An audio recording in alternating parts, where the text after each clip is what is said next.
بسم الله الرحمن الرحيم. ألف لام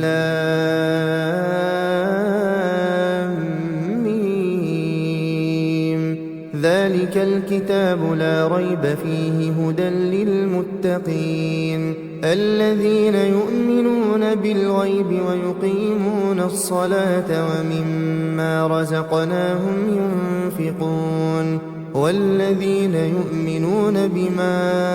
أنزل إليك وما أنزل من قبلك وبالآخرة هم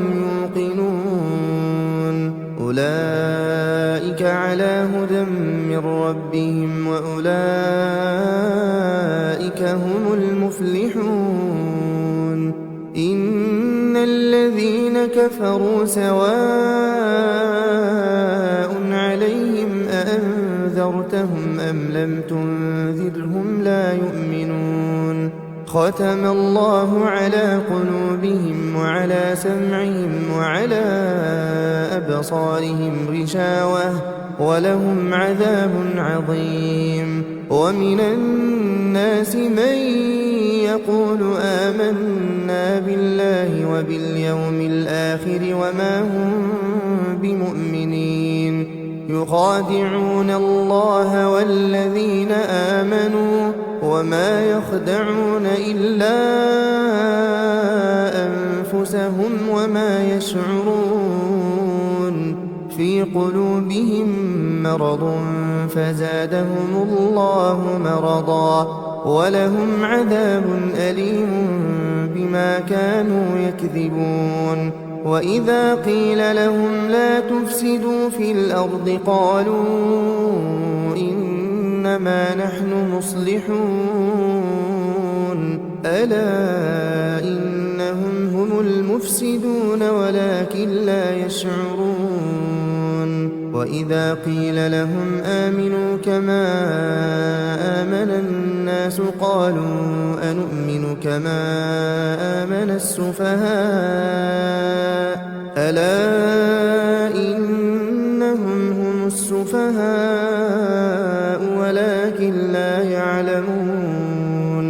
وإذا لقوا الذين آمنوا قالوا آمنا وإذا خلوا إلى شياطينهم قالوا إنا معكم إنما نحن مستهزئون. الله يستهزئ بهم ويمدهم في طغيانهم يعمهون. أولئك الذين اشتروا الضلالة بالهدى فما ربحت تجارتهم وما كانوا مهتدين. مثلهم كمثل الذي استوقد نارا فلما أضاءت ما حوله ذهب الله بنورهم وتركهم في ظلمات لا يبصرون. صم بكم عمي فهم لا يرجعون. أو كصيب من السماء فيه ظلمات ورعد وبرق يجعلون أصابعهم في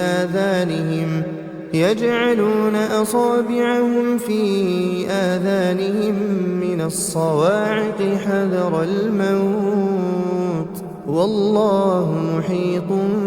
بالكافرين. يكاد البرق يخطف أبصارهم كلما أضاء لهم مشوا فيه وإذا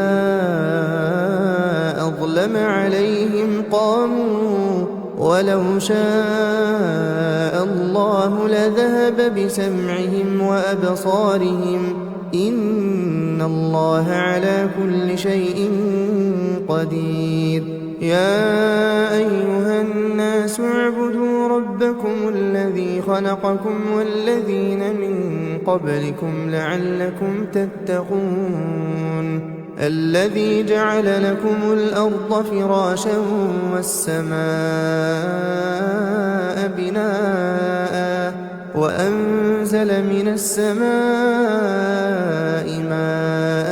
فأخرج به من الثمرات رزقا لكم فلا تجعلوا لله أندادا وأنتم تعلمون وإن كنتم في ريب مما نزلنا على عبدنا فأتوا بسورة من مثله وادعوا شهداءكم من دون الله إن كنتم صادقين فإن لم تفعلوا ولن تفعلوا فاتقوا النار التي وقودها الناس والحجارة أعدت للكافرين وبشر الذين آمنوا وعملوا الصالحات أن لهم جنات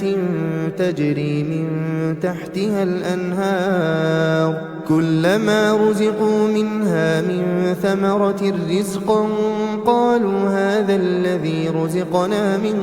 قبل وأتوا به متشابها ولهم فيها أزواج مطهرة وهم فيها خالدون إن الله لا يستحيي أن يضرب مثلا ما بعوضة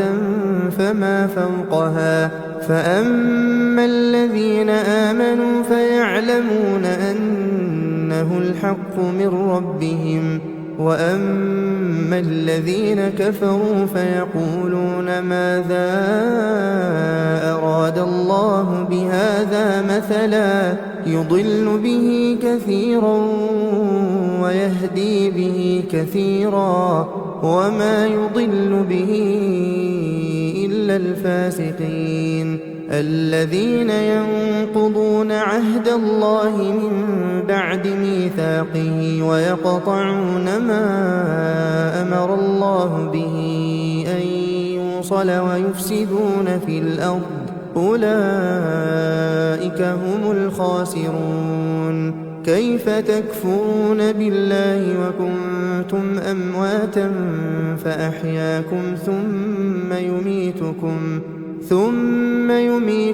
ثم يحييكم ثم إليه ترجعون هو الذي خلق لكم ما في الأرض جميعا ثم استوى إلى السماء فسواهن 7 سماوات وهو بكل شيء عليم وإذ قال ربك للملائكة إني جاعل في الأرض خليفة قالوا أتجعل فيها من يفسد فيها ويسفك الدماء ونحن نسبح بحمدك ونقدس لك قال إني أعلم ما لا تعلمون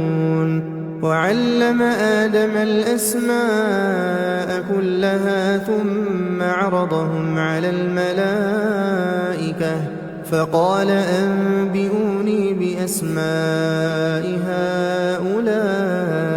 إن كنتم صادقين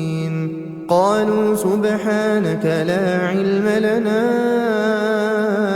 إلا ما علمتنا إنك أنت العليم الحكيم قال يا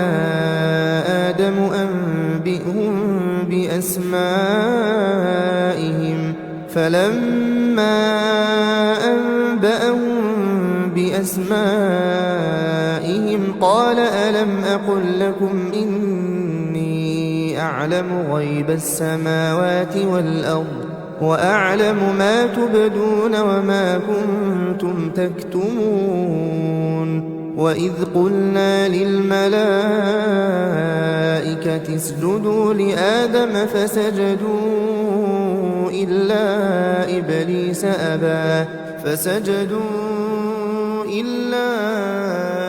إبليس أبى واستكبر وكان من الكافرين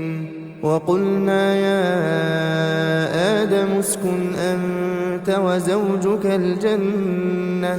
وكلا منها رغدا حيث شئتما ولا تقربا هذه الشجرة فتكونا من الظالمين فأزلهما الشيطان عنها فأخرجهما مما كانا فيه وقلنا اهبطوا بعضكم لبعض عدو ولكم في الأرض مستقر ومتاع إلى حين فتلقى آدم من ربه كلمات فتاب عليه إنه هو التواب الرحيم قلنا اهبطوا منها جميعا فإما يأتينكم مني هدى فمن تبع هداي فلا خوف عليهم ولا هم يحزنون والذين كفروا وكذبوا بآياتنا أولئك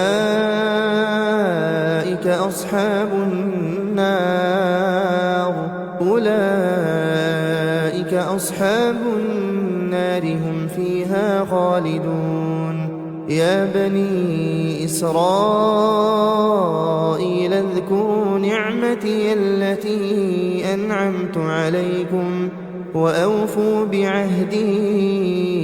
أوف بعهدكم وإياي فارهبون وآمنوا بما أنزلت مصدقا لما معكم ولا تكونوا أول كافر به ولا تشتروا بآياتي ثمنا قليلا وإياي فاتقون ولا تلبسوا الحق بالباطل وتكتموا الحق وأنتم تعلمون وأقيموا الصلاة وآتوا الزكاة واركعوا مع الراكعين أتأمرون الناس بالبر وتنسون أنفسكم وأنتم تتلون الكتاب أفلا تعقلون واستعينوا بالصبر والصلاة وإنها لكبيرة إلا على الخاشعين الذين يظنون أنهم ملاقو ربهم وأنهم إليه راجعون يا بني إسرائيل اذكروا نعمتي التي أنعمت عليكم وأني فضلتكم على العالمين واتقوا يوما لا تجزي نفس عن نفس شيئا ولا يقبل منها شفاعة ولا يؤخذ منها عدل ولا هم ينصرون وإذ نجيناكم من آل فرعون يسومونكم سوء العذاب يذبحون أبناءكم ويستحيون نساءكم وفي ذلكم بلاء من ربكم عظيم وإذ فرقنا بكم البحر فأنجيناكم وأغرقنا آل فرعون وأنتم تنظرون وإذ واعدنا موسى 40 ليلة ثم اتخذتم العجل من بعده وأنتم ظالمون ثم عفونا عنكم من بعد ذلك لعلكم تشكرون وإذ آتينا موسى الكتاب والفرقان لعلكم تهتدون وإذ قال موسى لقومه يا قوم إنكم ظلمتم أنفسكم باتخاذكم العجل فتوبوا إلى بارئكم فاقتلوا أنفسكم ذلكم خير لكم عند بارئكم فتاب عليكم إنه هو التواب الرحيم وإذ قلتم يا موسى لن نؤمن لك حتى نرى الله جهرة فأخذتكم الصاعقة وأنتم تنظرون ثم بعثناكم من بعد موتكم لعلكم تشكرون وظللنا عليكم الغمام وأنزلنا عليكم المن والسلوى كلوا من طيبات ما رزقناكم وما ظلمونا ولكن كانوا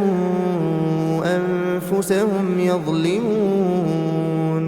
وإذ قلنا ادخلوا هذه القرية فكلوا منها حيث شئتم رغدا وادخلوا الباب سجدا وقولوا حطة نغفر لكم خطاياكم وسنزيد المحسنين فبدل الذين ظلموا قولا غير الذي قيل لهم فأنزلنا على الذين ظلموا رجزا من السماء بما كانوا يفسقون وإذ استسقى موسى لقومه فقلنا اضرب بعصاك الحجر فانفجرت منه 12 عينا قد علم كل أناس مشربهم كلوا واشربوا من رزق الله ولا تعثوا في الأرض مفسدين وإذ قلتم يا موسى لن نصبر على طعام واحد فادع لنا ربك يخرج لنا مما تنبت الأرض من بقلها وقثائها وفومها وعدسها وبصلها قال أتستبدلون الذي هو أدنى بالذي هو خير اهبطوا مصرا فإن لكم ما سألتم وضربت عليهم الذلة والمسكنة وباءوا بغضب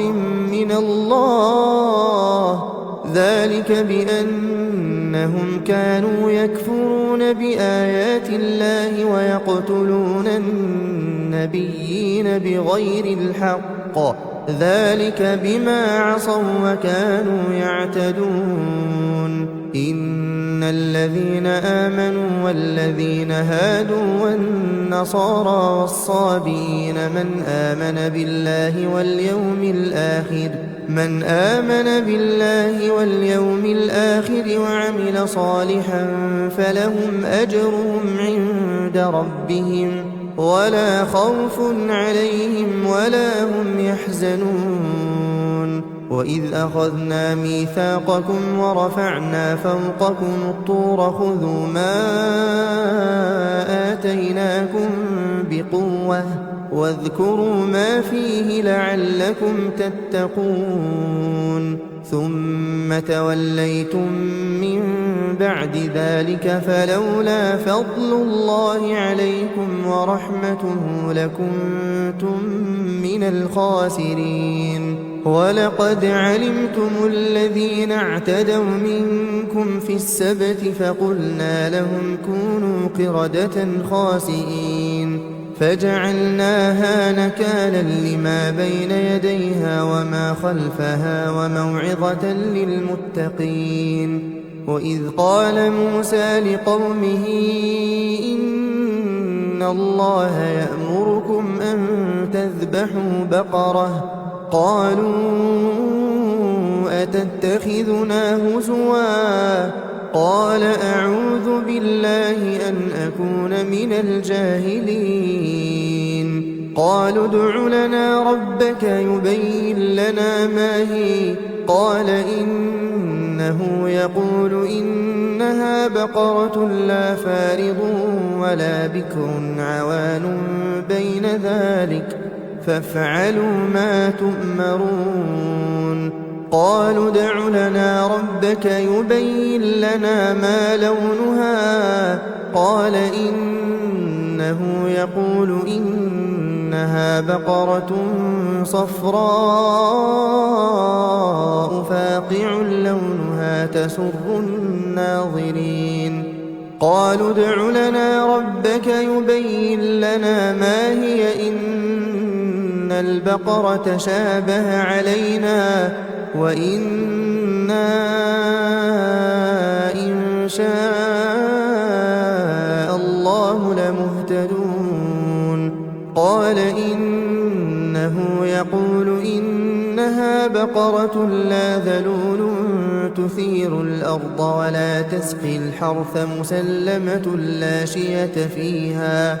قالوا الآن جئت بالحق فذبحوها وما كادوا يفعلون وإذ قتلتم نفسا فادارأتم فيها والله مخرج ما كنتم تكتمون فقلنا اضربوه ببعضها كذلك يحيي الله الموتى ويريكم آياته لعلكم تعقلون ثم قست قلوبكم من بعد ذلك فهي كالحجارة أو أشد قسوة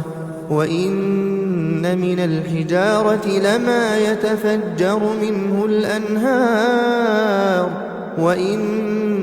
منها لما يشقق فيخرج منه الماء وإن منها لما يهبط من خشية الله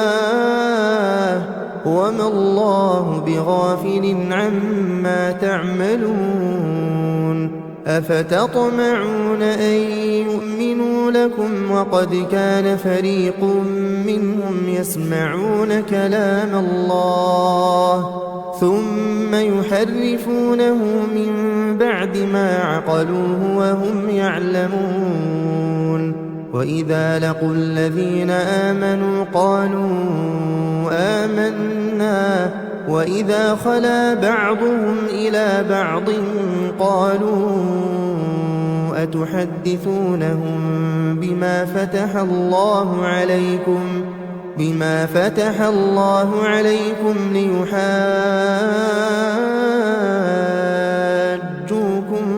به عند ربكم أفلا تعقلون أولا يعلمون أن الله يعلم ما يسرون وما يعلنون ومنهم أميون لا يعلمون الكتاب إلا أماني وإن هم إلا يظنون فويل للذين يكتبون الكتاب بأيديهم ثم يقولون هذا من عند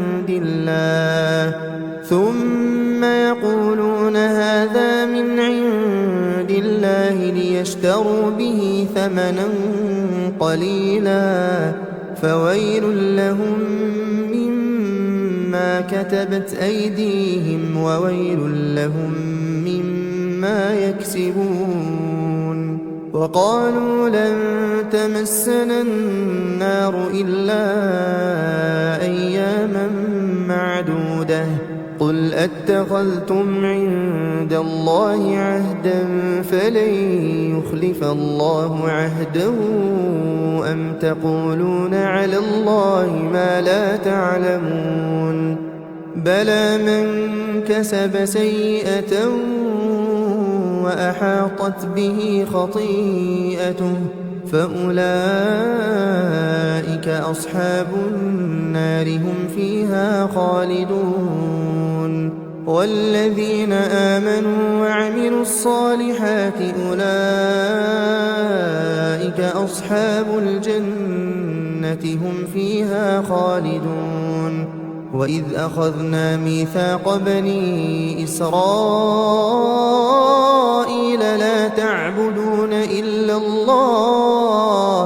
لا تعبدون إلا الله وبالوالدين إحسانا وذي القربى واليتامى والمساكين وقولوا للناس حسنا وأقيموا الصلاة وآتوا الزكاة ثم توليتم إلا قليلا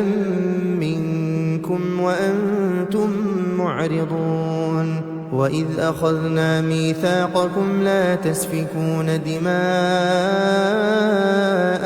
ولا تخرجون أنفسكم من دياركم ثم أقررتم وأنتم تشهدون ثم أنتم هؤلاء تقتلون أنفسكم وتخرجون فريقا منكم من ديارهم تظاهرون عليهم بالإثم والعدوان وإن يأتوكم أسارى تفادوهم وهو محرم عليكم إخراجهم أفتؤمنون ببعض الكتاب وتكفرون ببعض فما جزاء من يفعل ذلك منكم إلا خزي في الحياة الدنيا ويوم القيامة يردون إلى أشد العذاب وما الله بغافل عما تعملون أولئك الذين اشتروا الحياة الدنيا بالآخرة فلا يخفف عنهم العذاب ولا هم ينصرون ولقد آتينا موسى الكتاب وقفينا من بعده بالرسل وآتينا عيسى ابن مريم البينات وأيدناه بروح القدس أفكلما جاءكم رسول بما لا تهوى أنفسكم استكبرتم ففريقا كذبتم وفريقا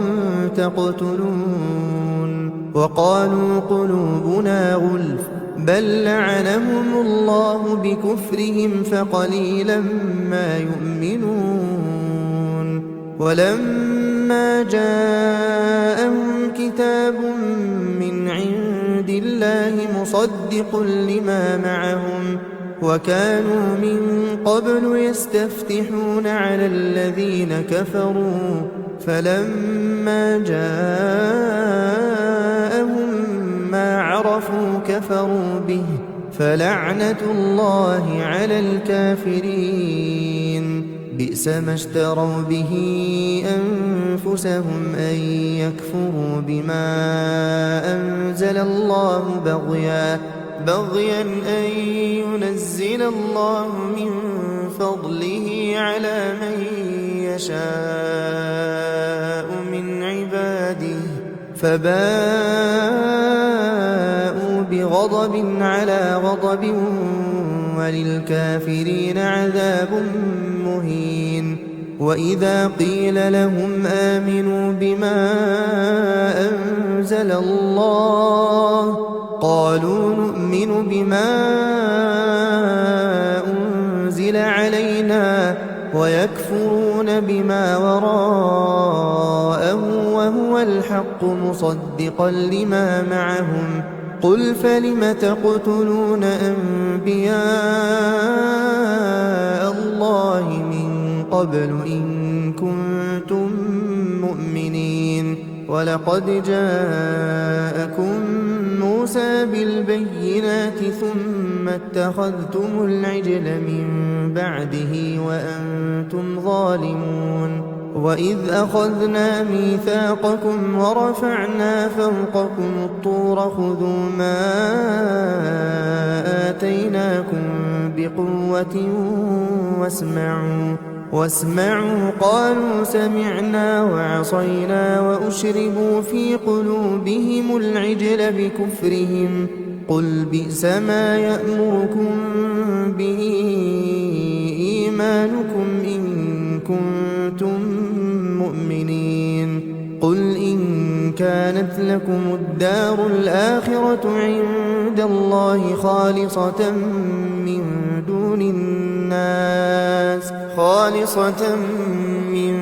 دون الناس فتمنوا الموت إن كنتم صادقين ولن يتمنوه أبدا بما قدمت أيديهم والله عليم بالظالمين ولتجدنهم أحرص الناس على حياة ومن الذين أشركوا يود أحدهم لو يعمر 1000 سنة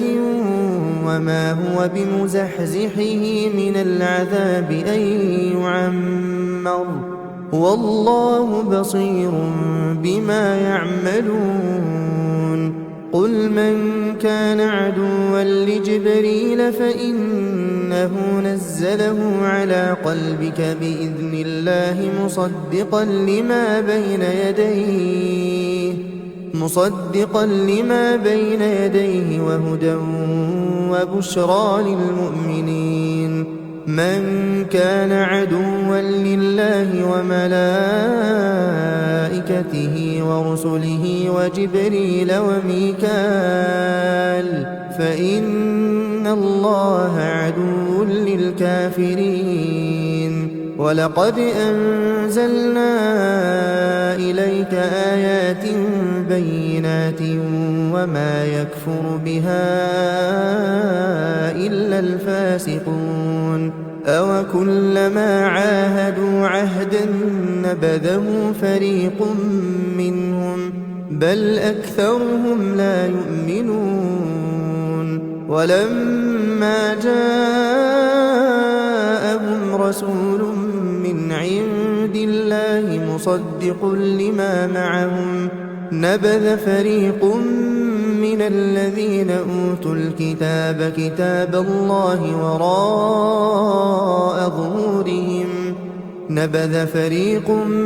الذين أوتوا الكتاب كتاب الله وراء ظهورهم كأنهم لا يعلمون واتبعوا ما تتلو الشياطين على ملك سليمان وما كفر سليمان ولكن الشياطين كفروا يعلمون الناس السحر وما أنزل على الملكين ببابل هاروت وماروت وما يعلمان من أحد حتى يقولا إنما نحن فتنة فلا تكفر فيتعلمون منهما ما يفرقون به بين المرء وزوجه وما هم بضارين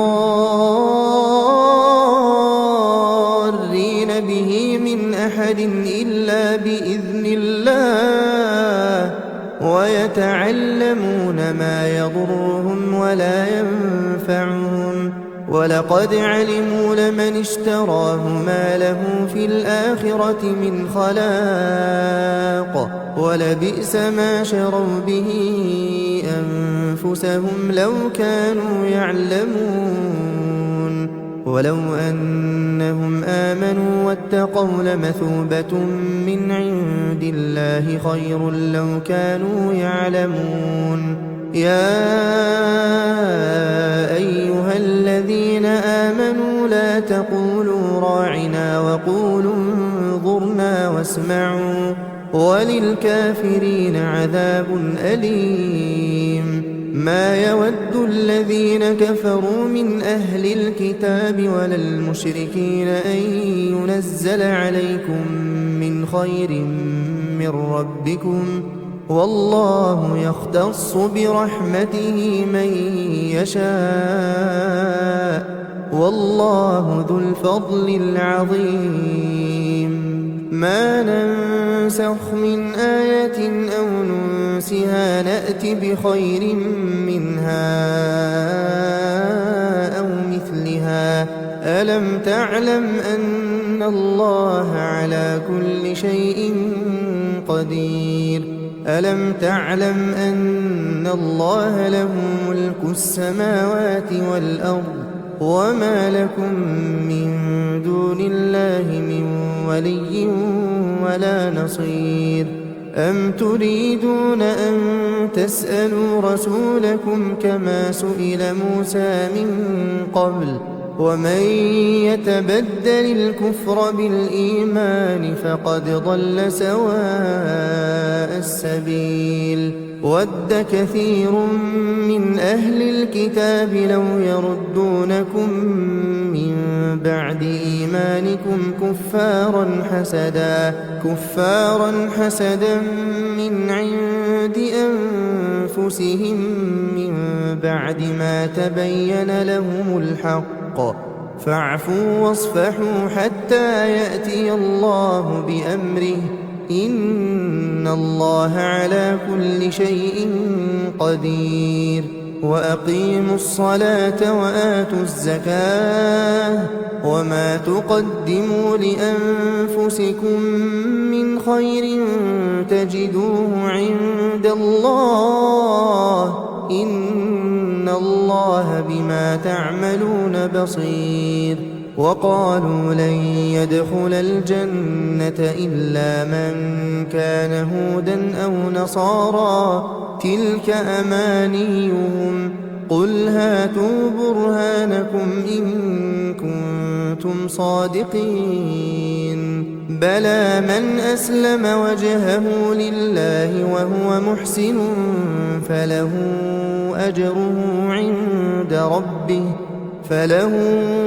أجره عند ربه ولا خوف عليهم ولا هم يحزنون وقالت اليهود ليست النصارى ليست اليهود على شيء وهم يتلون الكتاب كذلك قال الذين لا يعلمون مثل قولهم فالله يحكم بينهم يوم القيامة فيما كانوا فيه يختلفون ومن أظلم ممن منع مساجد الله أن يذكر فيها اسمه وسعى في خرابها أولئك ما كان لهم أن يدخلوها إلا خائفين لهم في الدنيا خزي ولهم في الآخرة عذاب عظيم ولله المشرق والمغرب فأينما تولوا فثم وجه الله إن الله واسع عليم وقالوا اتخذ الله ولدا سبحانه بل له ما في السماوات والأرض كل له قانتون بديع السماوات والأرض وإذا قضى أمرا فإنما يقول له كن فيكون وقال الذين لا يعلمون لولا يكلمنا الله أو تأتينا آية كذلك قال الذين من قبلهم مثل قولهم تشابهت قلوبهم قد بينا الآيات لقوم يوقنون إنا أرسلناك بالحق بشيرا ونذيرا ولا تسأل عن أصحاب الجحيم ولن ترضى عنك اليهود ولا النصارى حتى تتبع ملتهم قل إن هدى الله هو الهدى ولئن اتبعت أهواءهم بعد الذي جاءك من العلم ما لك من الله من ولي ولا نصير الذين آتيناهم الكتاب يتلونه حق تلاوته أولئك يؤمنون به ومن يكفر به فأولئك هم الخاسرون يا بني إسرائيل اذكروا نعمتي التي أنعمت عليكم وأني فضلتكم على العالمين واتقوا يوما لا تجزي نفس عن نفس شيئا ولا يقبل منها عدل ولا تنفعها شفاعة ولا هم ينصرون وإذ ابتلى إبراهيم ربه بكلمات فأتمهن قال إني جاعلك للناس إماما قال ومن ذريتي قال لا ينال عهد الظالمين وإذ جعلنا البيت مثابة للناس وأمنا واتخذوا من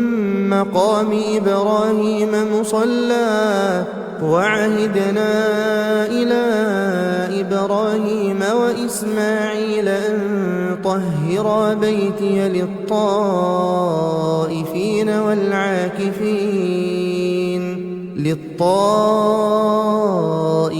والعاكفين والركع السجود وإذ قال إبراهيم رب اجعل هذا بلدا آمنا وارزق أهله من الثمرات من آمن منهم بالله واليوم الآخر قال ومن كفر فأمتعه قليلا ثم أضطره إلى عذاب النار وبئس المصير وإذ يرفع إبراهيم القواعد من البيت وإسماعيل ربنا تقبل منا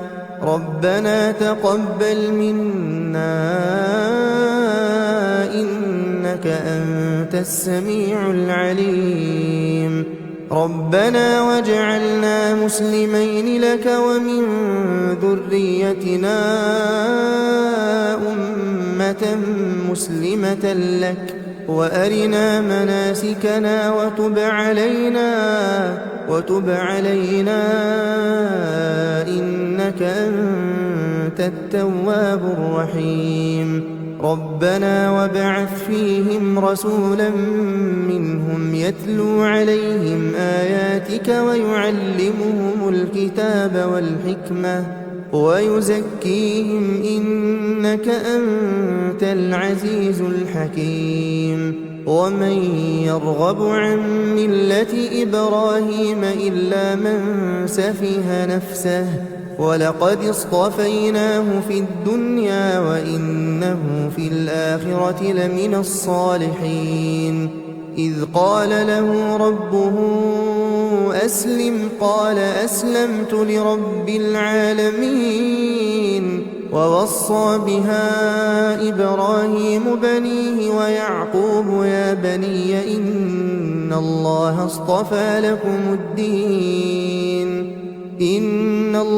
اصطفى لكم الدين فلا تموتن إلا وأنتم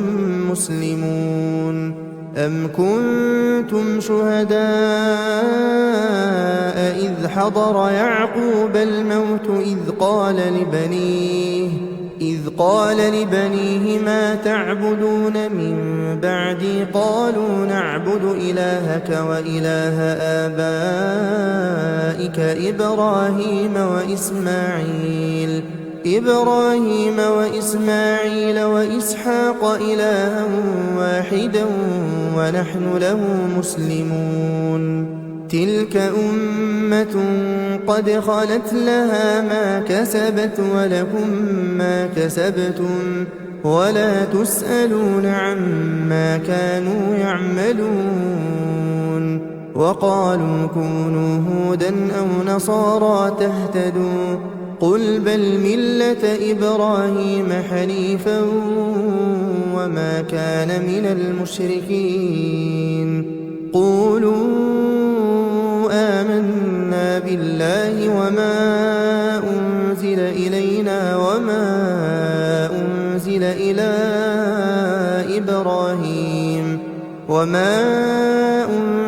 إلى إبراهيم وإسماعيل وإسحاق ويعقوب والأسباط وما أوتي موسى وعيسى وما أوتي النبيون من ربهم لا نفرق بين أحد منهم ونحن له مسلمون فإن آمنوا بمثل ما آمنتم به فقد اهتدوا وإن تولوا فإنما هم في شقاق فسيكفيكهم الله وهو السميع العليم صبغة الله ومن أحسن من الله صبغة ونحن له عابدون قل أتحاجوننا في الله وهو ربنا وربكم ولنا أعمالنا ولكم أعمالكم ونحن له مخلصون أم تقولون إن إبراهيم وإسماعيل وإسحاق ويعقوب والأسباط كانوا هودا أو نصارى قل أأنتم أعلم أم الله ومن أظلم ممن كتم شهادة عنده من الله وما الله بغافل عما تعملون تلك أمة قد خلت لها ما كسبت ولكم ما كسبتم ولا تسألون عما كانوا يعملون سيقول السفهاء من الناس ما ولاهم عن قبلتهم التي كانوا عليها قل لله المشرق والمغرب يهدي من يشاء إلى صراط مستقيم وكذلك جعلناكم أمة وسطا لتكونوا شهداء على الناس ويكون الرسول عليكم شهيدا وما جعلنا القبلة التي كنت عليها إلا لنعلم من يتبع الرسول ممن ينقلب على عقبيه وإن كانت لكبيرة إلا على الذين هدى الله وما كان الله ليضيع إيمانكم إن الله بالناس لرءوف رحيم قد نرى تقلب وجهك في السماء فلنولينك قبلة ترضاها فول وجهك شطر المسجد الحرام وحيث ما كنتم فولوا وجوهكم شطره وإن الذين أوتوا الكتاب ليعلمون أنه الحق من ربهم وما الله بغافل عما يعملون ولئن أتيت الذين أوتوا الكتاب بكل آية ما تبعوا قبلتك وما أنت بتابع قبلتهم وما بعضهم بتابع قبلة بعض ولئن اتبعت أهواءهم من بعد ما جاءك من العلم إنك إذا لمن الظالمين الذين آتيناهم الكتاب يعرفونه كما يعرفون أبناءهم وإن فريقا منهم ليكتمون الحق وهم يعلمون الحق من ربك فلا تكونن من الممترين ولكل وجهة هو موليها فاستبقوا الخيرات أينما تكونوا يأت بكم الله جميعا إن الله على كل شيء قدير ومن حيث خرجت فول وجهك شطر المسجد الحرام وإنه للحق من ربك وما الله بغافل عما تعملون ومن حيث خرجت فول وجهك شطر المسجد الحرام وحيث ما كنتم فولوا وجوهكم شطره لئلا يكون للناس عليكم حجة إلا الذين ظلموا منهم فلا تخشوهم واخشوني ولأتم نعمتي عليكم ولعلكم تهتدون كما أرسلنا فيكم رسولا منكم يتلو عليكم آياتنا ويزكيكم ويعلمكم الكتاب والحكمة ويعلمكم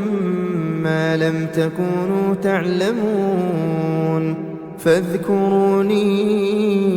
أذكركم واشكروا لي ولا تكفرون يا أيها الذين آمنوا استعينوا بالصبر والصلاة إن الله مع الصابرين ولا تقولوا لمن يقتل في سبيل الله أموات بل أحياء ولكن لا تشعرون ولنبلونكم بشيء من الخوف والجوع ونقص من الأموال والأنفس والثمرات وبشر الصابرين الذين إذا أصابتهم مصيبة قالوا إنا لله وإنا إليه راجعون أولئك عليهم صلوات من ربهم ورحمة وأولئك هم المهتدون إن الصفا والمروة من شعائر الله فمن حج البيت أو اعتمر فلا جناح عليه أن يطوف بهما ومن تطوع خيرا فإن الله شاكر عليم إن الذين يكتمون ما أنزلنا من البينات والهدى من بعد ما بيناه للناس في الكتاب أولئك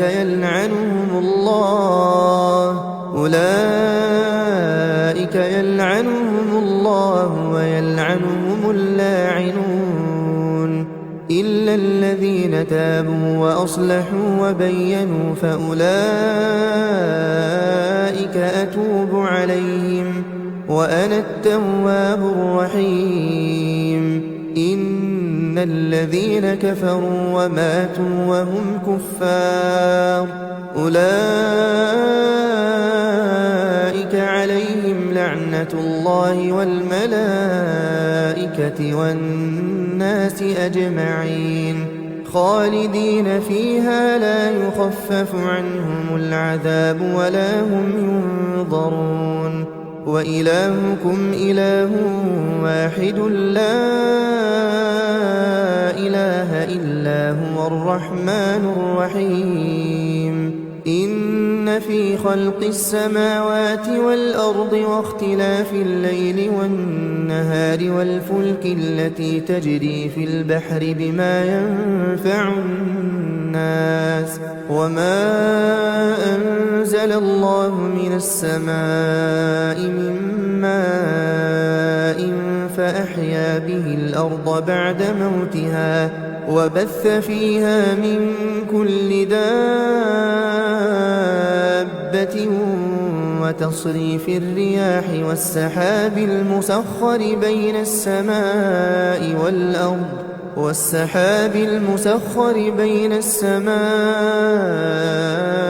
والأرض لآيات لقوم يعقلون ومن الناس من يتخذ من دون الله أندادا يحبونهم كحب الله والذين آمنوا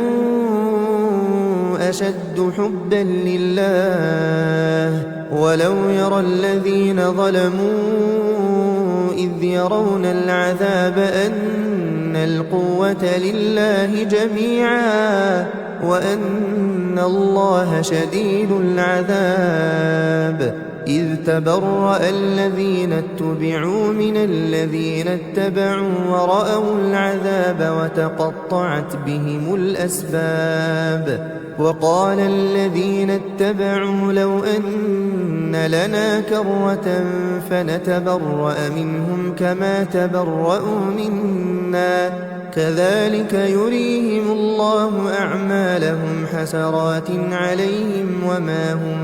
بخارجين من النار يا أيها الناس كلوا مما في الأرض حلالا طيبا ولا تتبعوا خطوات الشيطان إنه لكم عدو مبين إنما يأمركم بالسوء والفحشاء وأن تقولوا على الله ما لا تعلمون وإذا قيل لهم اتبعوا ما أنزل الله قالوا بل نتبع ما ألفينا عليه آباءنا أولو كان آباؤهم لا يعقلون شيئا ولا يهتدون ومثل الذين كفروا كمثل الذي ينعق بما لا يسمع إلا دعاء ونداء صم بكم عمي فهم لا يعقلون يا أيها الذين آمنوا كلوا من طيبات ما رزقناكم واشكروا لله إن كنتم إياه تعبدون إنما حرم عليكم الميتة والدم ولحم الخنزير وما أهل به لغير الله فمن اضطر غير باغ ولا عاد فلا إثم عليه إن الله غفور رحيم إن الذين يكتمون ما أنزل الله من الكتاب ويشترون به ثمنا قليلا أولئك ما يأكلون في بطونهم إلا النار ولا يكلمهم الله يوم القيامة ولا يزكيهم ولهم عذاب أليم أولئك الذين اشتروا الضلالة بالهدى والعذاب بالمغفرة فما أصبرهم على النار ذلك بأن الله نزل الكتاب بالحق وإن الذين اختلفوا في الكتاب لفي شقاق بعيد ليس البر أن تولوا وجوهكم قبل المشرق والمغرب ولكن البر من آمن بالله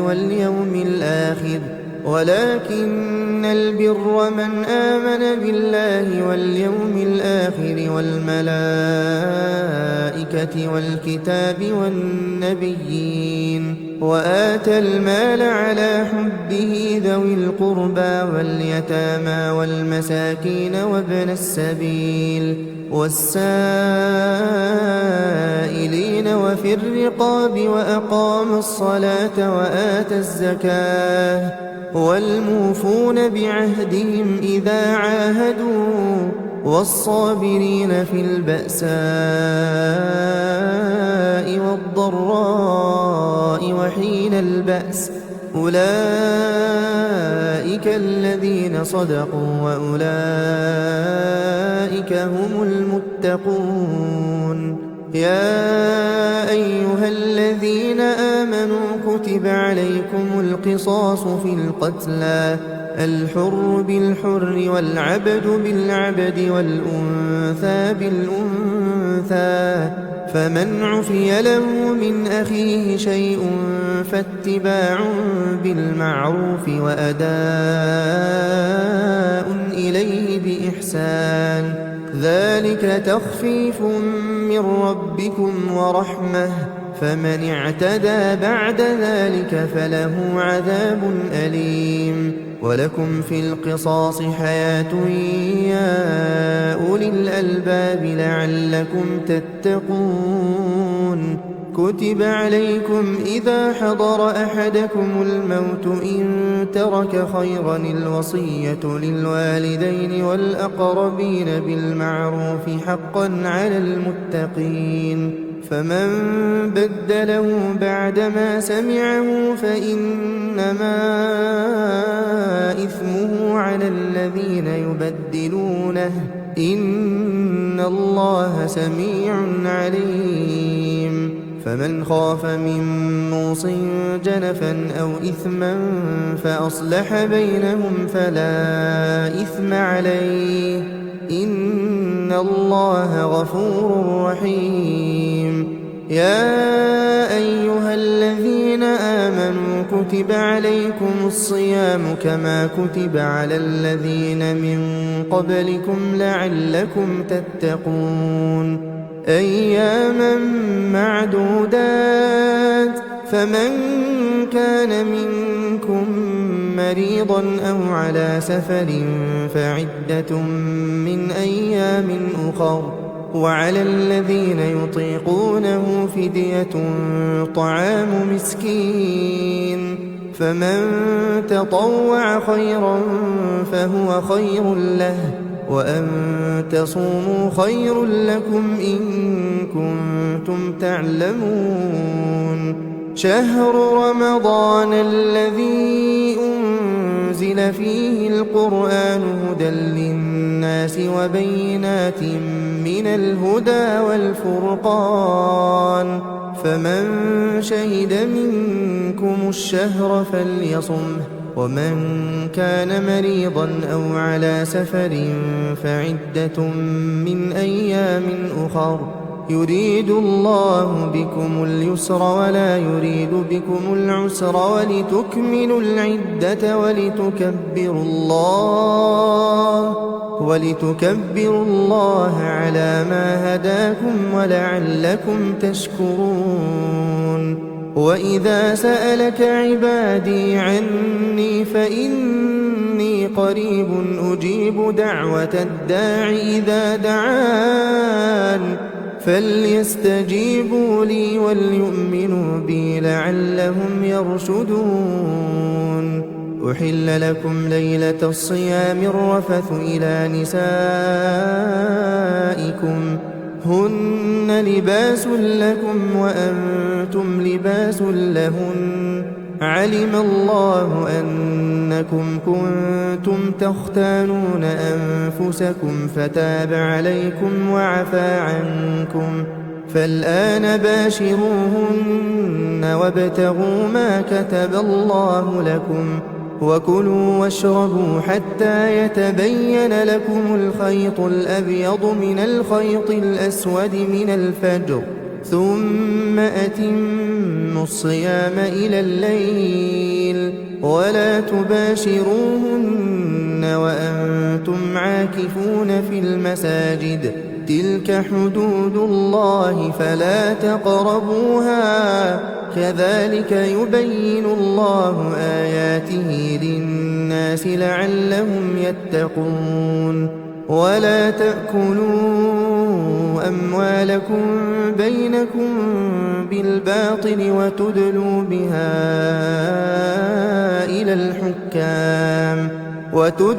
بها إلى الحكام لتأكلوا فريقا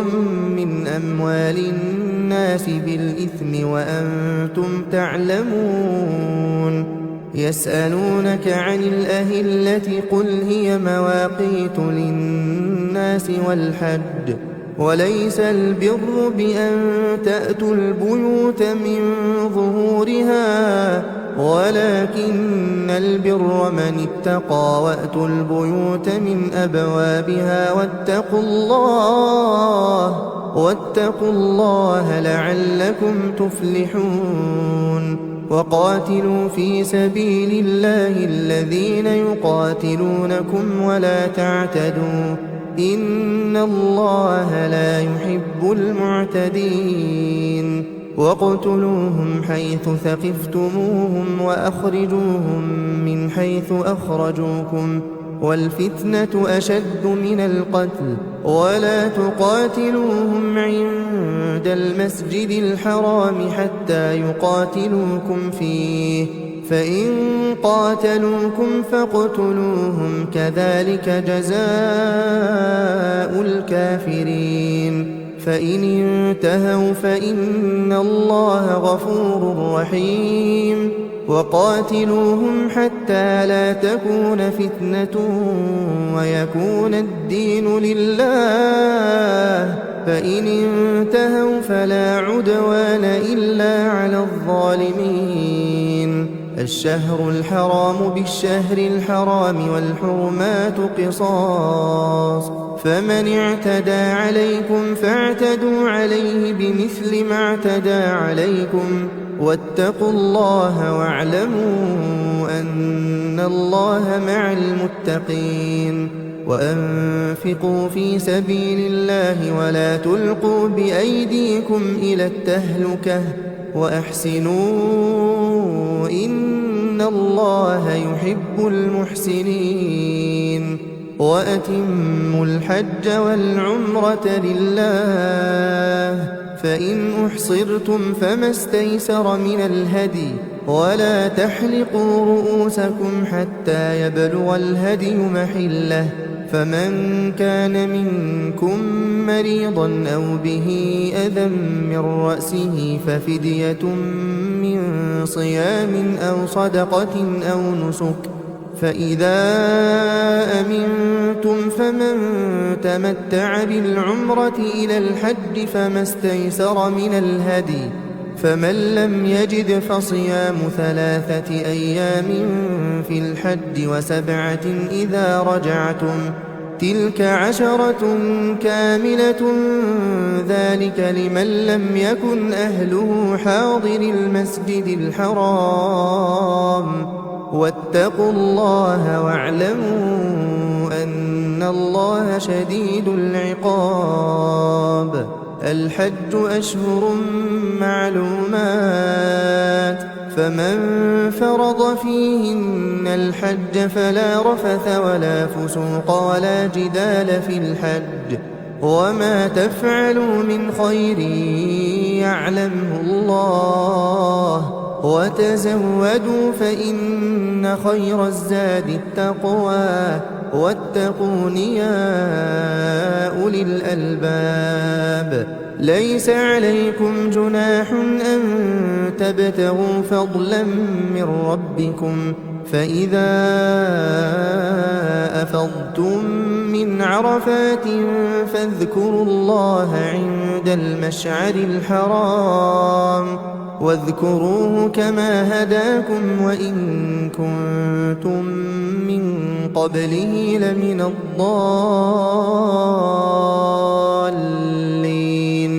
ثم أفيضوا من حيث أفاض الناس واستغفروا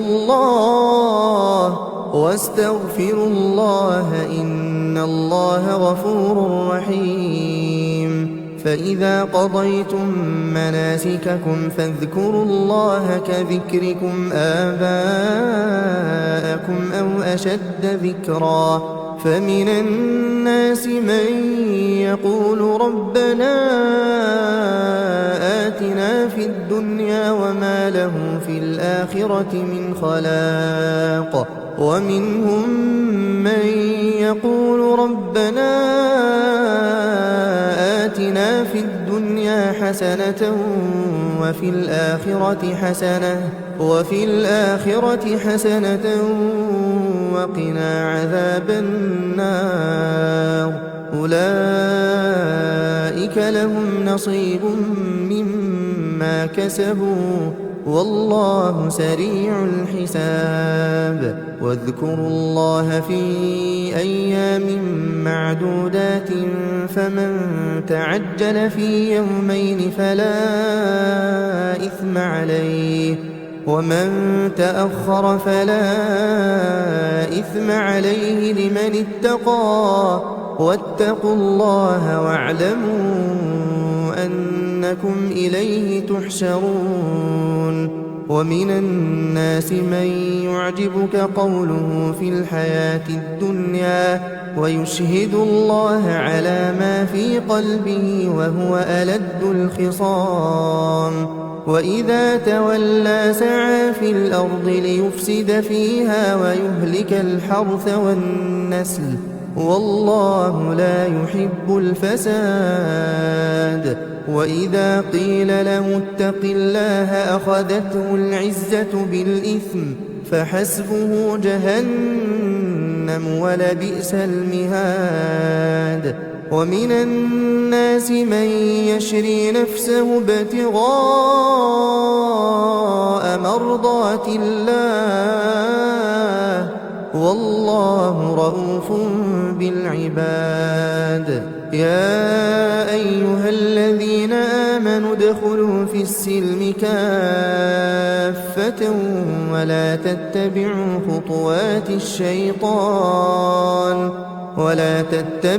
خطوات الشيطان إنه لكم عدو مبين فإن زللتم من بعد ما جاءتكم البينات فاعلموا أن الله عزيز حكيم هل ينظرون إلا أن يأتيهم الله في ظلل من الغمام والملائكة وقضي الأمر وإلى الله ترجع الأمور سل بني إسرائيل كم آتيناهم من آية بينة ومن يبدل نعمة الله من بعد ما جاءته فإن الله شديد العقاب زين للذين كفروا الحياة الدنيا ويسخرون من الذين آمنوا والذين اتقوا فوقهم يوم القيامة والله يرزق من يشاء بغير حساب كان الناس أمة واحدة فبعث الله النبيين مبشرين ومنذرين وأنزل معهم الكتاب بالحق ليحكم بين الناس فيما اختلفوا فيه وما اختلف فيه إلا الذين أوتوه من بعد ما جاءتهم البينات بغيا بينهم فهدى الله الذين آمنوا لما اختلفوا فيه من الحق بإذنه والله يهدي من يشاء إلى صراط مستقيم أم حسبتم أن تدخلوا الجنة ولما يأتكم مثل الذين خلوا من قبلكم مستهم البأساء والضراء وزلزلوا حتى يقول الرسول والذين آمنوا معه متى نصر الله ألا إن نصر الله قريب يسألونك ماذا ينفقون قل ما أنفقتم من خير فللوالدين والأقربين واليتامى والمساكين وابن السبيل وما تفعلوا من خير فإن الله به عليم كتب عليكم القتال وهو كره لكم وعسى أن تكرهوا شيئا وهو خير لكم وعسى أن تحبوا شيئا وهو شر لكم والله يعلم وأنتم لا تعلمون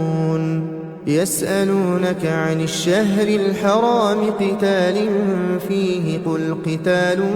فيه كبير وصد عن سبيل الله وكفر به والمسجد الحرام وإخراج أهله منه أكبر عند الله والفتنة أكبر من القتل ولا يزالون يقاتلونكم حتى يردوكم عن دينكم إن استطاعوا ومن يرتد منكم عن دينه فيمت وهو كافر فأولئك حبطت أعمالهم في الدنيا والآخرة وأولئك أصحاب النار هم فيها خالدون إن الذين آمنوا والذين هاجروا وجاهدوا في سبيل الله أولئك يرجون رحمة الله والله غفور رحيم يسألونك عن الخمر والميسر قل فيهما إثم كبير ومنافع للناس وإثمهما أكبر من نفعهما ويسألونك ماذا ينفقون قل العفو كذلك يبين الله لكم الآيات لعلكم تتفكرون في الدنيا والآخرة ويسألونك عن اليتامى قل إصلاح لهم خير وإن تخالطوهم فإخوانكم والله يعلم المفسد من المصلح ولو شاء الله لأعنتكم إن الله عزيز حكيم ولا تنكحوا المشركات حتى يؤمن ولأمة مؤمنة خير من مشركة ولو أعجبتكم ولا تنكحوا المشركين حتى يؤمنوا ولعبد مؤمن خير من مشرك ولو أعجبكم أولئك يدعون إلى النار والله يدعو إلى الجنة والمغفرة بإذنه ويبين آياته للناس لعلهم يتذكرون ويسألونك عن المحيض قل هو أذى فاعتزلوا النساء في المحيض ولا تقربوهن حتى يطهرن فإذا تطهرن فأتوهن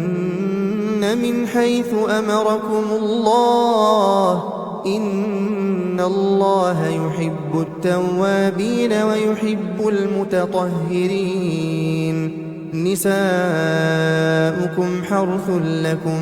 فأتوا حرثكم أنى شئتم وقدموا لأنفسكم واتقوا الله واعلموا أنكم ملاقوه وبشر المؤمنين ولا تجعلوا الله عرضة لأيمانكم أن تبروا وتتقوا وتصلحوا بين الناس والله سميع عليم لا يؤاخذكم الله باللغو في أيمانكم ولكن يؤاخذكم بما كسبت قلوبكم والله غفور حليم للذين يؤلون من نسائهم تربص 4 أشهر فإن فاءوا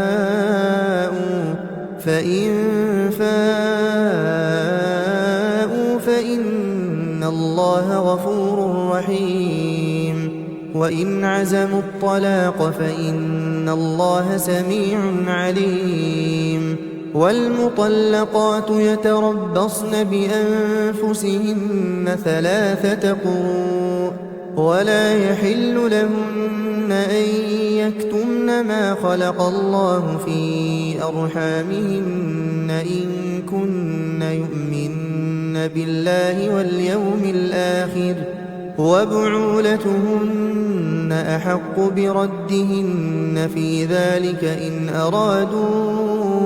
إصلاحا ولهن مثل الذي عليهن بالمعروف وللرجال عليهن درجة والله عزيز حكيم الطلاق 2 فإمساك بمعروف أو تسريح بإحسان ولا يحل لكم أن تأخذوا مما آتيتموهن شيئا إلا أن يخافا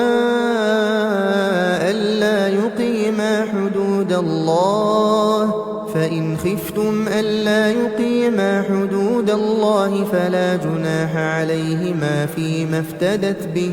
تلك حدود الله فلا تعتدوها ومن يتعد حدود الله فأولئك هم الظالمون فإن طلقها فلا تحل له من بعد حتى تنكح زوجا غيره فإن طلقها فلا جناح عليهما أن يتراجعا إن ظنا أن يقيما حدود الله وتلك حدود الله يبينها لقوم يعلمون وإذا طلقتم النساء فبلغن أجلهن فأمسكوهن بمعروف أو سرحوهن بمعروف ولا تمسكوهن ضرارا لتعتدوا ومن يفعل ذلك فقد ظلم نفسه ولا تتخذوا آيات الله هزوا واذكروا نعمة الله عليكم وما أنزل عليكم من الكتاب والحكمة يعظكم به واتقوا الله واعلموا أن الله بكل شيء عليم وإذا طلقتم النساء فبلغن أجلهن فلا تعضلوهن أن ينكحن أزواجهن إذا تراضوا بينهم بالمعروف ذلك يوعظ به من كان منكم يؤمن بالله واليوم الآخر ذلكم أزكى لكم وأطهر والله يعلم وأنتم لا تعلمون والوالدات يرضعن أولادهن حولين كاملين لمن أراد أن يتم الرضاعة وعلى المولود له رزقهن وكسوتهن بالمعروف لا تكلف نفس إلا وسعها لا تضار والدة بولدها ولا مولود له بولده وعلى الوارث مثل ذلك فإن أرادا فصالا عن تراض منهما وتشاور فلا جناح عليهما وإن أردتم أن تسترضعوا أولادكم فلا جناح عليكم إذا سلمتم ما آتيتم بالمعروف واتقوا الله واعلموا أن الله بما تعملون بصير والذين يتوفون منكم ويذرون أزواجا يتربصن بأنفسهن 4 أشهر وعشرا فإذا بلغن أجلهن فلا جناح عليكم فيما فعلن في أنفسهن بالمعروف والله بما تعملون خبير ولا جناح عليكم فيما عرضتم به من خطبة النساء أو أكننتم في أنفسكم علم الله أنكم ستذكرونهن ولكن لا تواعدوهن سرا إلا أن تقولوا قولا معروفا ولا تعزموا عقدة النكاح حتى يبلغ الكتاب أجله واعلموا أن الله يعلم ما في أنفسكم فاحذروه واعلموا أن الله غفور حليم لا جناح عليكم إن طلقتم النساء ما لم تمسوهن أو تفرضوا لهن فريضة ومتعوهن على الموسع قدره وعلى المقتر قدره متاعا بالمعروف حقا على المحسنين وإن طلقتموهن من قبل أن تمسوهن وقد فرضتم لهن فريضة فنصف ما فرضتم إلا أن يعفون أو يعفو الذي بيده عقدة النكاح وأن تعفوا أقرب للتقوى ولا تنسوا الفضل بينكم إن الله بما تعملون بصير حافظوا على الصلوات والصلاة الوسطى وقوموا لله قانتين فإن خفتم فرجالا أو ركبانا فإذا أمنتم فاذكروا الله كما علمكم ما لم تكونوا تعلمون والذين يتوفون منكم ويذرون أزواجا وصية لأزواجهم متاعا إلى الحول غير إخراج فإن خرجن فلا جناح عليكم فيما فعلن في أنفسهن من معروف والله عزيز حكيم وللمطلقات متاع بالمعروف حقا على المتقين كذلك يبين الله لكم آياته لعلكم تعقلون ألم تر إلى الذين خرجوا من ديارهم وهم ألوف حذر الموت فقال لهم الله موتوا ثم أحياهم إن الله لذو فضل على الناس ولكن أكثر الناس لا يشكرون وقاتلوا في سبيل الله واعلموا أن الله سميع عليم من ذا الذي يقرض الله قرضا حسنا فيضاعفه له أضعافا كثيرة والله يقبض ويبسط وإليه ترجعون ألم تر إلى الملأ من بني إسرائيل من بعد موسى إذ قالوا لنبي له بعث لنا ملكا نقاتل في سبيل الله قال هل عسيتم إن كتب عليكم القتال ألا تقاتلوا قالوا وما لنا ألا نقاتل في سبيل الله وقد أخرجنا من ديارنا وأبنائنا فلما كتب عليهم القتال تولوا إلا قليلا منهم والله عليم بالظالمين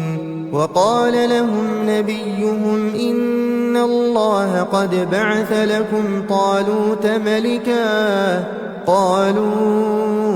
أنى يكون له الملك علينا ونحن أحق بالملك منه ولم يؤت سعة من المال قال إن الله اصطفاه عليكم وزاده بسطة في العلم والجسم والله يؤتي ملكه من يشاء والله واسع عليم وقال لهم نبيهم إن آية ملكه أن يأتيكم التابوت فيه سكينة من ربكم وبقية مما ترك آل موسى وآل هارون تحمله الملائكة إن في ذلك لآية لكم إن كنتم مؤمنين فلما فصل طالوت بالجنود قال إن الله مبتليكم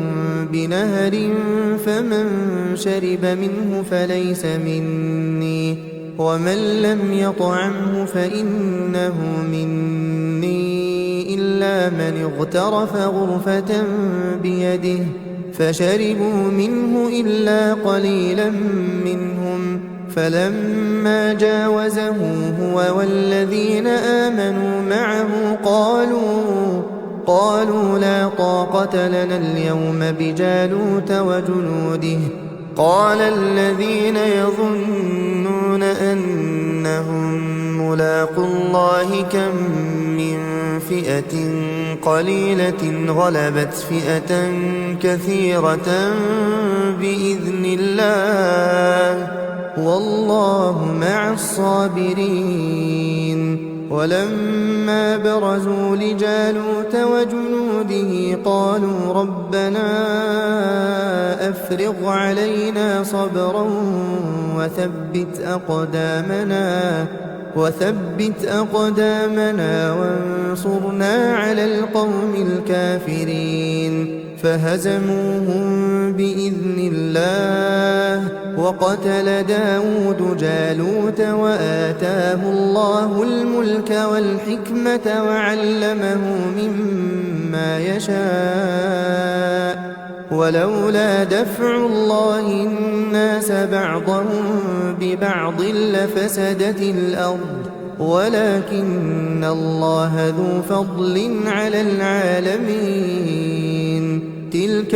آيات الله نتلوها عليك بالحق وإنك لمن المرسلين تلك الرسل فضلنا بعضهم على بعض منهم من كلم الله ورفع بعضهم درجات وآتينا عيسى ابن مريم البينات وأيدناه بروح القدس ولو شاء الله ما اقتتل الذين من بعدهم من بعد ما جاءتهم البينات ولكن اختلفوا فمنهم من آمن ومنهم من كفر ولو شاء الله ما اقتتلوا ولكن الله يفعل ما يريد يا أيها الذين آمنوا أنفقوا مما رزقناكم من قبل أن يأتي يوم لا بيع فيه ولا خلة ولا شفاعة والكافرون هم الظالمون الله لا إله إلا هو الحي القيوم لا تأخذه سنة ولا نوم له ما في السماوات وما في الأرض من ذا الذي يشفع عنده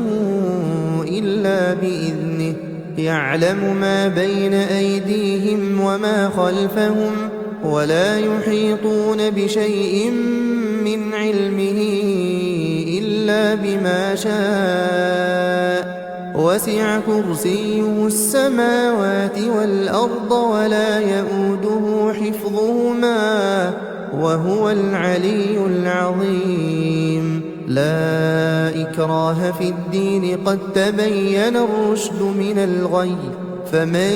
يكفر بالطاغوت ويؤمن بالله فقد استمسك بالعروة الوثقى لا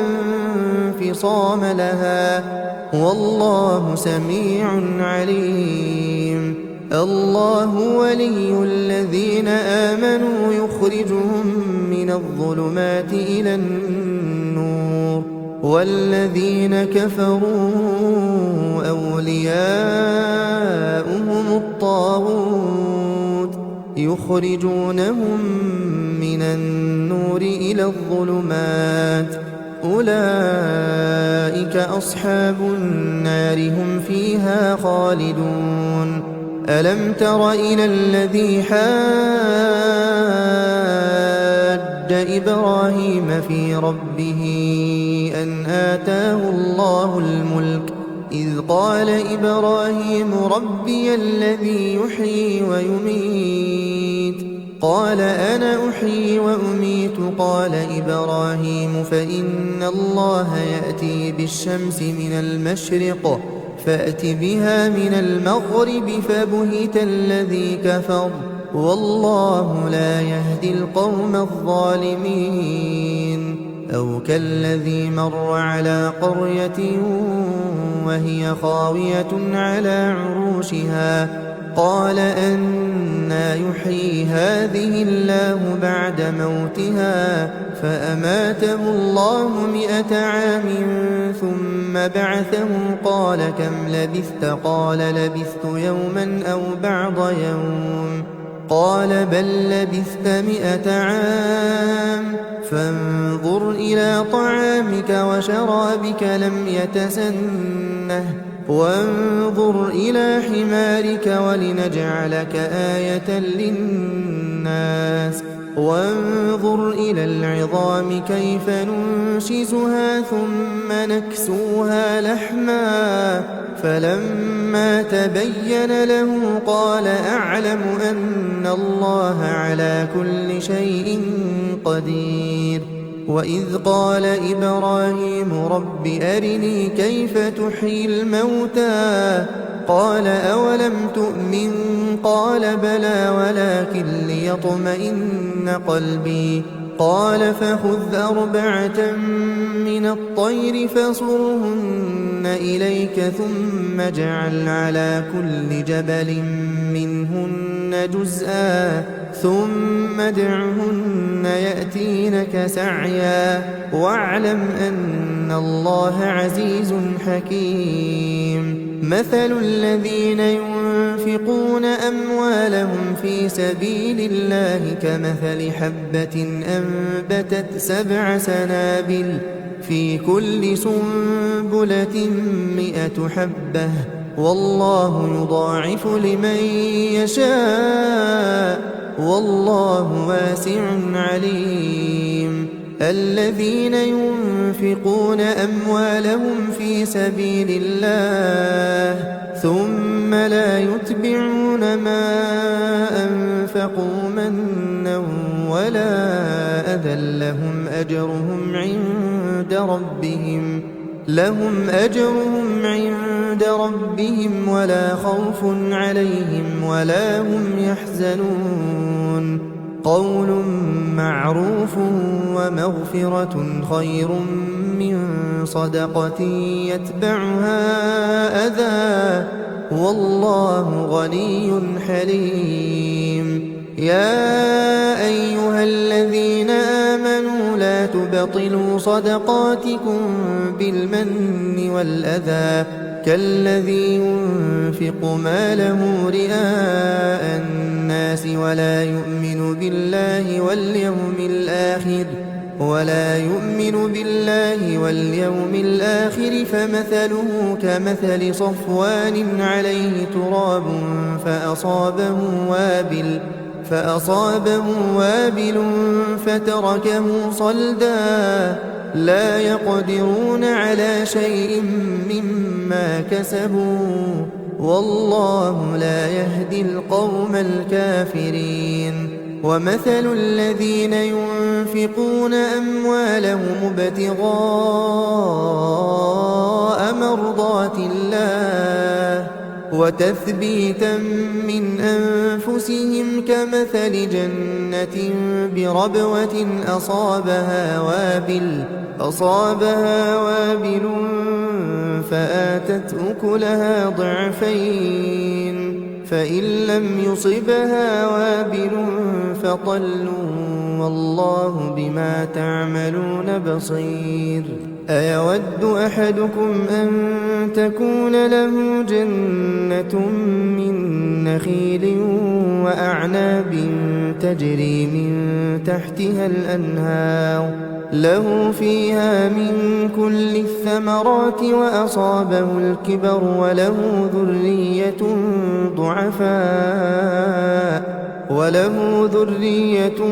ضعفاء فأصابها إعصار فيه نار فاحترقت كذلك يبين الله لكم الآيات لعلكم تتفكرون. يا أيها الذين آمنوا أنفقوا من طيبات ما كسبتم ومما أخرجنا لكم من الأرض ولا تيمموا الخبيث منه تنفقون ولستم بآخذيه إلا أن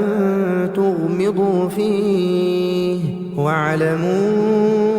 أن الله غني حميد. الشيطان يعدكم الفقر ويأمركم بالفحشاء والله يعدكم مغفرة منه وفضلا والله واسع عليم. يؤتي الحكمة من يشاء ومن يؤت الحكمة فقد أوتي خيرا كثيرا وما يذكر إلا أولو الألباب. وما أنفقتم من نفقة أو نذرتم من نذر فإن الله يعلمه وما للظالمين من أنصار. إن تبدوا الصدقات فنعما هي وإن تخفوها وتؤتوها الفقراء فهو خير لكم ويكفر عنكم من سيئاتكم والله بما تعملون خبير ليس عليك هداهم ولكن الله يهدي من يشاء وما تنفقوا من خير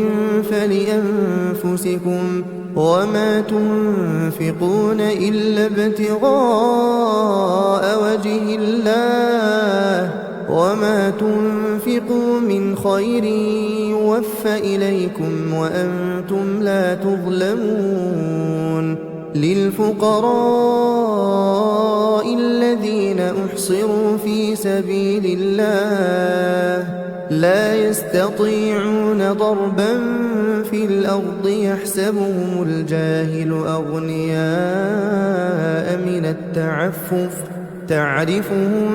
بسيماهم لا يسألون الناس إلحافا وما تنفقوا من خير فإن الله به عليم الذين ينفقون أموالهم بالليل والنهار سرا وعلانية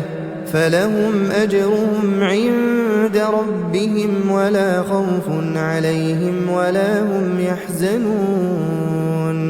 الذين يأكلون الربا لا يقومون إلا كما يقوم الذي يتخبطه الشيطان من المس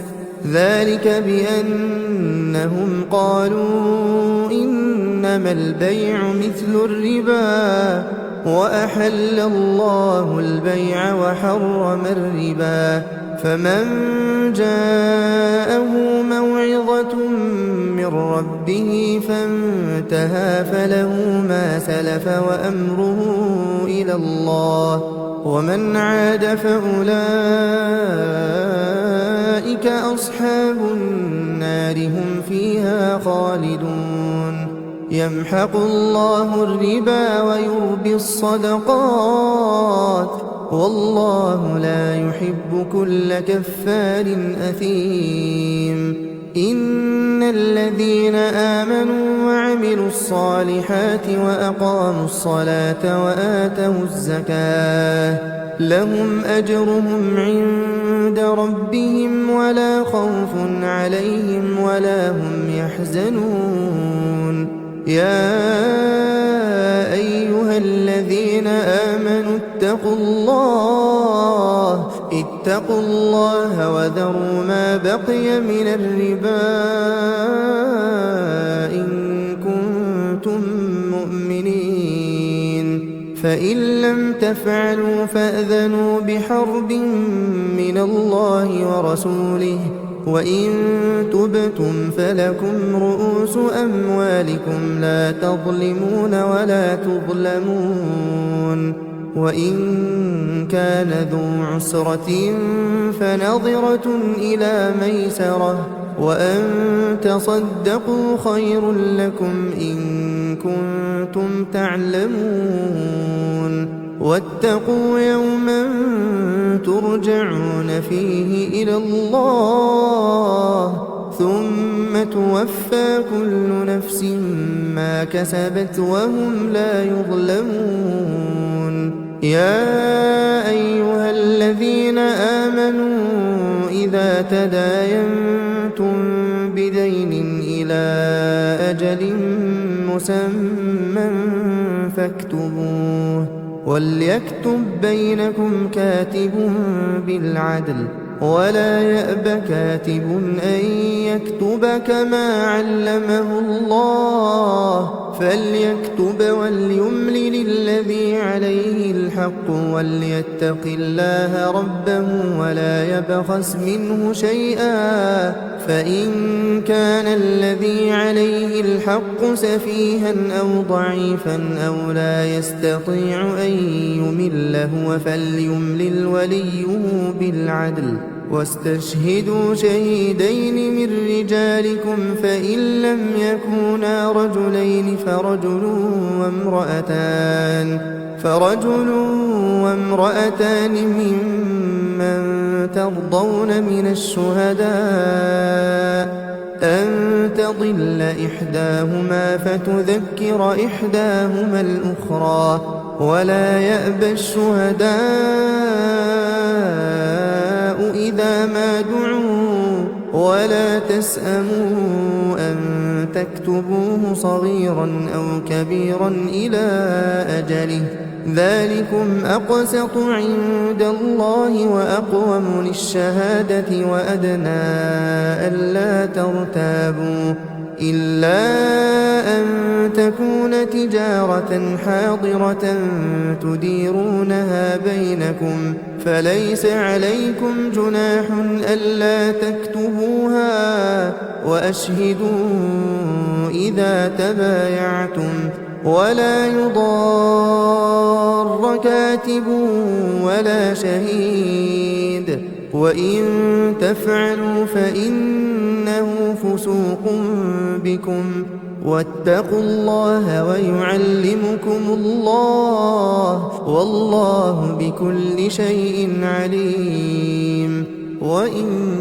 كنتم على سفر ولم تجدوا كاتبا فرهان مقبوضة فإن أمن بعضكم بعضا فليؤدي الذي اؤتمن أمانته وليتق الله ربه ولا تكتموا الشهادة ومن يكتمها فإنه آثم قلبه والله بما تعملون عليم لله ما في السماوات وما في الأرض وإن تبدوا ما في أنفسكم أو تخفوه يحاسبكم به الله فيغفر لمن يشاء ويعذب من يشاء والله على كل شيء قدير آمن الرسول بما أنزل إليه من ربه والمؤمنون كل آمن بالله وملائكته وكتبه ورسله لا نفرق بين أحد من رسله وقالوا سمعنا وأطعنا غفرانك ربنا وإليك المصير لا يكلف الله نفسا إلا وسعها لها ما كسبت وعليها ما اكتسبت ربنا لا تؤاخذنا إن نسينا أو أخطأنا ربنا ولا تحمل علينا إصرا كما حملته على الذين من قبلنا ربنا ولا تحملنا ما لا طاقة لنا به واعف عنا واغفر لنا وارحمنا أنت مولانا فانصرنا على القوم الكافرين